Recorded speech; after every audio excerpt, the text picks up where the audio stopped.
Isang babae ang pumunta sa isang bilangguan upang bisitahin ang kanyang mister na nasintensyahan ng 40 taon na pagkakabilanggo.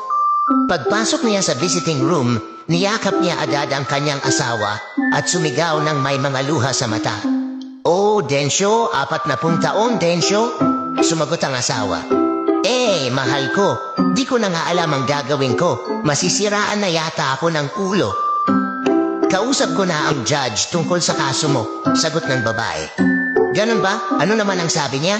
tanong ng asawa. "Sabi niya, mababawasan daw ang sentensya mo ng 1 taon sa tuwing papayag ako na makipag-ano sa kanya," sagot ng babae. "Ha? Ano? Anong klaseng tao naman yon? Napakasama. Teka, ano naman ang sinabi mo sa kanya?" Galit na tanong ng asawa.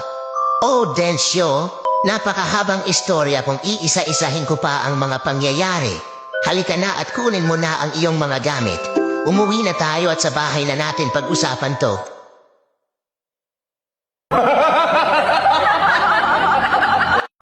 Alam mo ba yung lolo ko napakamainitin? Paano ba naman palaging may nakatapat na 2 electric fan sa kanya para hindi siya mainitan? Chill pa yung lolo mo kasi yung lolo ko may 4 na electric fan ang nakatutok sa kanya para hindi siya mainitan. Lamigin mga lolo nyo, no? Alam niyo ba yung lolo ko sobrang maiinitin, kaya laging nakatapat sa kanya ang isang electric fan.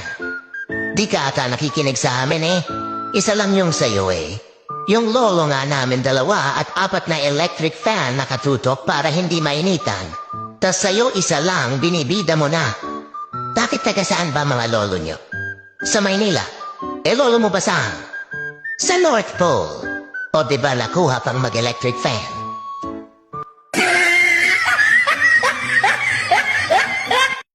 May mag-asawang magbabakasyon sa isang beach pero yung asawa niya ay nasa trabaho kaya susunod na lang daw ito. Pagdating nito sa hotel kung saan sila naka-reserve, naisip nitong mag-email sa asawa niya. Pero dahil sa pagmamadali, nagkamali ng isang letter ang email nito. At ang naka-receive ay isang matandang babae na kakalibing lang ng asawa. May 1 araw na ang nakalipas. Nang tignan ng matanda ang email niya, sumigaw ang matanda at natumba ito sa sahig. Nagmadali ang mga kapamilya ng matanda at nang tignan nila ang monitor ng PC na basa nila, "Mahal ko, kakarating ko lang dito. Nakahanda na lahat para sa pagdating mo dito bukas. PS, sobrang init pala talaga dito. Pero kahit ganon tandaan mo, mahal na mahal kita. I love you."